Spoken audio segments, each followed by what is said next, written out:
Gout is a very painful type of arthritis that many people suffer from. For a long time, people believed that gout was mainly caused by what you eat and drink. They thought rich foods like red meat and too much alcohol were the primary culprits responsible for this condition. This common belief has unfortunately led to a lot of misunderstanding about the true nature of gout. It has also placed an unfair burden of blame on those who develop this often debilitating illness, suggesting their lifestyle choices were solely at fault. This old view, however, is now being significantly challenged by new scientific evidence that points towards a much more complex origin for gout, deeply rooted within our own genetic makeup. Recent groundbreaking research has shed new light on what truly causes gout. An extensive international study, a really big one involving many researchers and data from millions of people, has shown that our genes play a much more significant role than we ever thought before. This study, published in the prestigious journal, looked at the genetic information of 2.6 million individuals. Among these, over 120,000 people had gout. The sheer scale of this research allows us to draw much stronger conclusions about the underlying factors contributing to this painful condition. It helps us understand that the story of gout is not just about diet, but about our inherited biology. This new understanding directly challenges the old persistent myth that gout is simply a disease of lifestyle. As an epidemiologist who has studied gout for many years, I can tell you that this condition is a chronic disease with a very strong genetic basis. It is absolutely not the fault of the person suffering from it. The idea that gout is primarily caused by bad habits or poor dietary choices needs to be completely busted. This myth has caused a great deal of unnecessary shame and distress for people who have gout. It's time to change this outdated perception and embrace a more accurate, compassionate understanding of this complex illness, which is influenced more by our genes than our dinner plates. The widespread myth surrounding gout and its causes has had serious negative consequences for individuals. Many people with gout feel ashamed. This shame can make them less likely to talk about their symptoms or seek medical help. They might suffer in silence, trying to manage the pain on their own, which is incredibly difficult. This is a serious problem because gout cases are actually on the rise globally.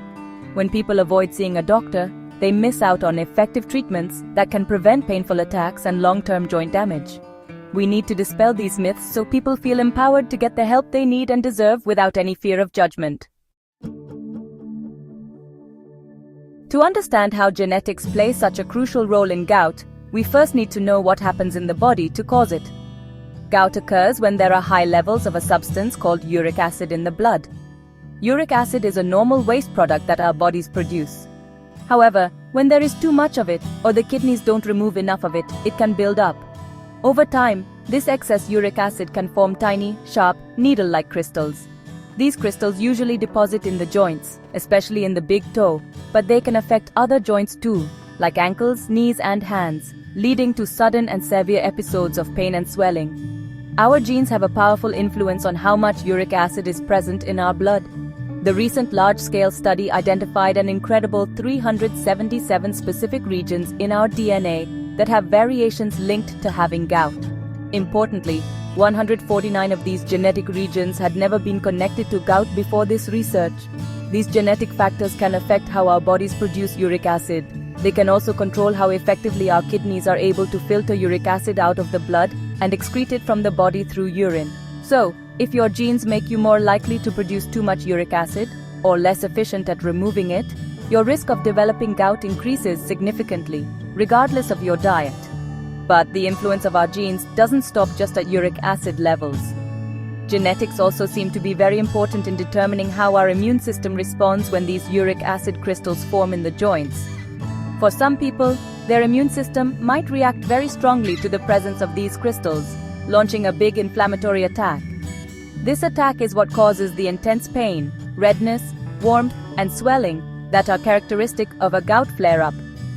Other people, even with similar uric acid levels and crystal formation, might have a less aggressive immune response due to their genetic makeup.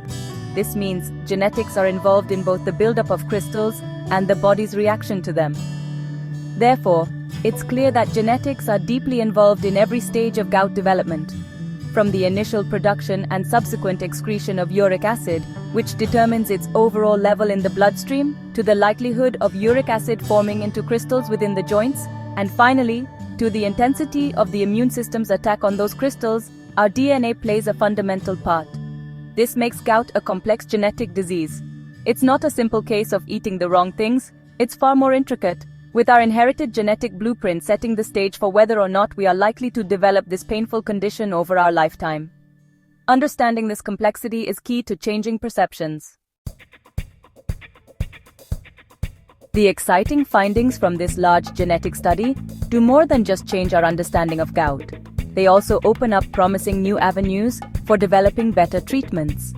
When scientists can pinpoint specific genes and genetic pathways involved in a disease, it provides clear targets for new medicines.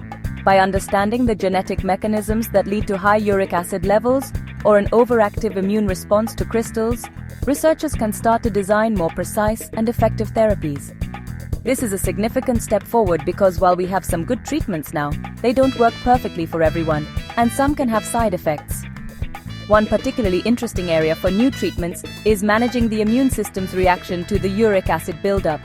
If we can understand why some people's immune systems react so fiercely to the crystals, we might be able to develop treatments that calm this response. This could mean less pain and inflammation during a gout attack. There's even potential for repurposing existing drugs that are already used to treat other inflammatory conditions. If these drugs target the same immune pathways that are overactive in gout, they could offer a quicker route to new treatment options for gout sufferers, helping to alleviate their symptoms more effectively. My hope, and the hope of many researchers in this field, is that the new genetic targets identified in our study will lead directly to the development of better and more accessible treatments for people living with gout. We want to see therapies that are not only more effective at preventing attacks and managing symptoms, but are also safer and have fewer side effects for long-term use. The goal is to provide individuals with gout more options and better control over their condition, ultimately improving their quality of life significantly. This research is a vital step towards making that a reality for millions worldwide who are affected by this painful disease. While we are excited about future treatments, it's crucial to remember that effective options are already available for managing gout. Medications exist that can lower uric acid levels in the blood very effectively. These drugs, often called urate-lowering therapies, can prevent gout attacks from happening and can even dissolve existing uric acid crystals over time, stopping further joint damage. So, if you have gout, please don't wait for future breakthroughs. It's so important to see your doctor to discuss the treatments that are available right now. This new genetic research aims to build upon these existing successes and offer even more refined solutions in the future. While this large-scale genetic study has provided invaluable insights, it's important to acknowledge its limitations as we plan future research.